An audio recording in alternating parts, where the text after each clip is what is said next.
let's talk about something which is always, well, sometimes, I say probably about 70% of the time, forgotten about, neglected, overlooked. You know, people just either don't know or don't care, and that is running in an engine, or also known as the breaking in an engine. It's very, very, very important when you have a brand new engine to run it in properly, to break in the piston, the rings, everything, the bearings, everything is brand new. So it's very, very tight. Everything's tight, and you know it needs to be just worn in a little bit before you can give it a lot of revs or anything like that. So what you normally do with a bigger size engine, start it up, let it warm up nicely. Don't rev it or anything until it's warm, and then to go for a short ride or a drive, just a little one. Don't go very far on the throttle.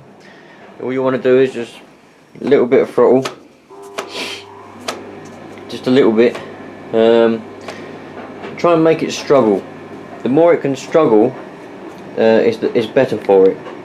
Because engines, they sort of have like a memory, believe it or not. Although they're just metal and, you know, metal bearings and stuff, or oil and everything in there.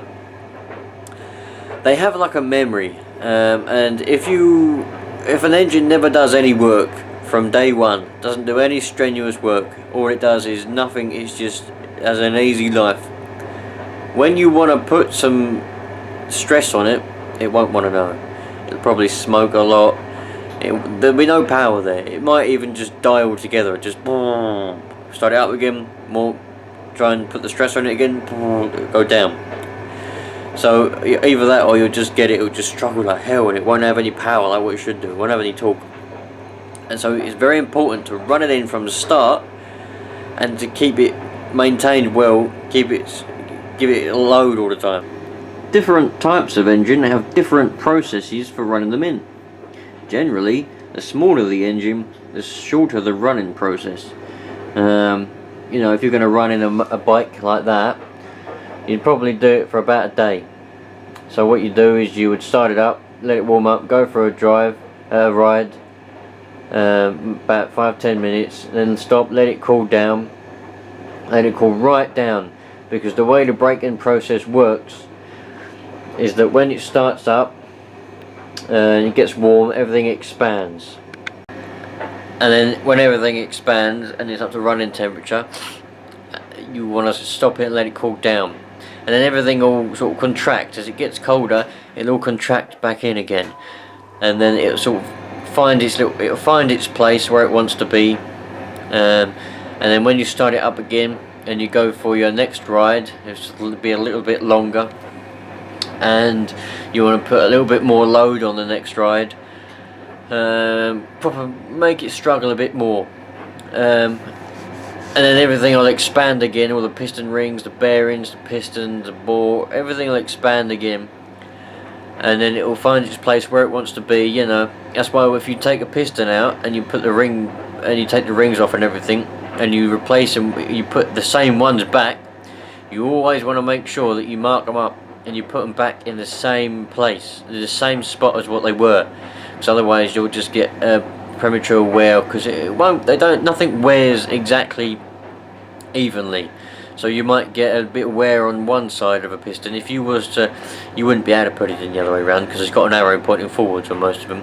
But if you did put it in backwards, the wear with what would be on the one side would be on the other side, and then you'd get, you know what I mean, you'd just wear your engine out a lot faster. But I don't think it probably wouldn't run as well as it should do anyway if you was to put the piston in backwards, because there's always an arrow on the front that points frontwards. So what you do for a smaller engine such as a Nitro engine, I will do a whole video on a Nitro engine, how to run a Nitro engine in, because I've got some things in the pipeline actually for this summer.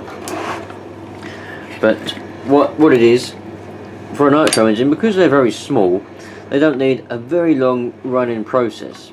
So all you have to do is start it up.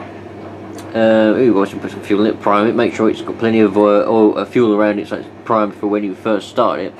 Start it up, let it idle on a whole tank.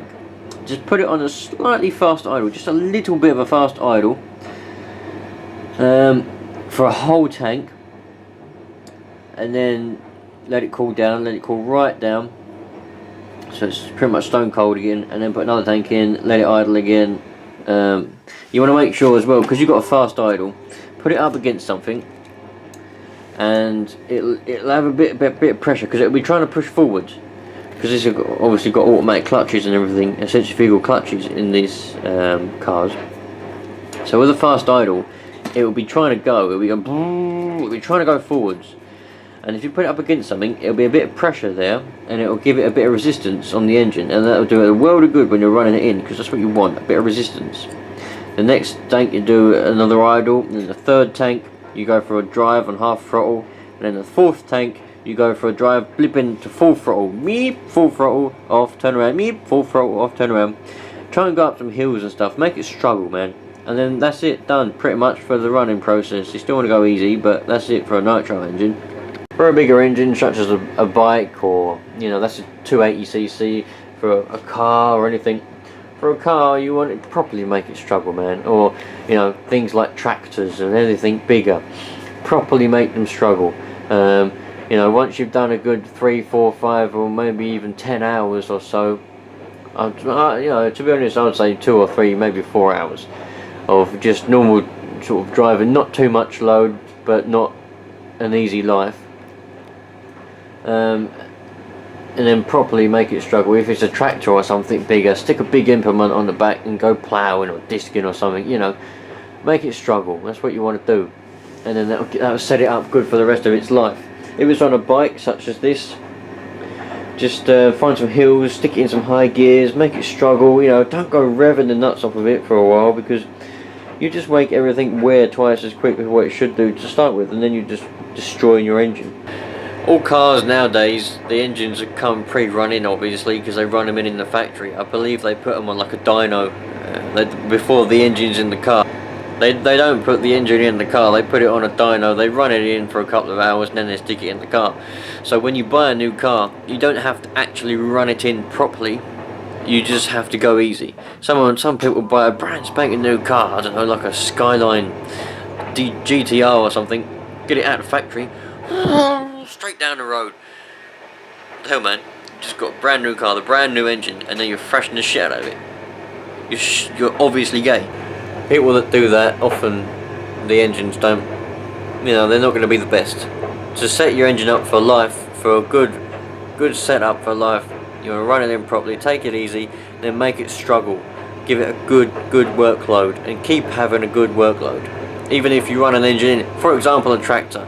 If you run a tractor in pretty well, and it's all nice, you give it a good load, and then for a year, all it does is idle, maybe using something with the PTO, it's just idling, or it pulls a very light trailer about for a year. And then when you want to, you stick a plough on the back, or a set of discs or something, and you want to use all the power, and you want it to, you know, have all that torque, it won't have it. There's several examples of that at work. Well, they've gone now, they've sold them. But there was a couple of 8210s. All they do is sit, they just sat there idling because they wanted the headlights to light up something, so it just sat there idling for months. Idle for months. And then all it done was pull a light Bowser around, and then you stick a disc on the back, and you wanted all the power again, nothing. It's pure black smoke, but no power. It's destroyed. There's some brand new 14 plate and 13 plate New Holland tractors at work actually that are good examples of this, because you know, one of them is a T7 that's got 200 brake. That's a big 6-cylinder engine, yeah. All it does is it idles, sits there idling for hours each day, and then it will pull a water bowser about which weighs about 7 tons, which is nothing. You don't even know it's on the back. You go up a hill in, I don't know, 8th gear, and you don't even know that bowser's on the back. But the problem is, if you keep doing that for a while, and then when you want to go and make that tractor work like what it's supposed to, by a big set of discs or something like that, it won't be there. There'll be no power, nothing like what it should be. So, good example. So just make sure that you run in your engine properly if you're going to do a rebuild or anything, or if you buy a new one.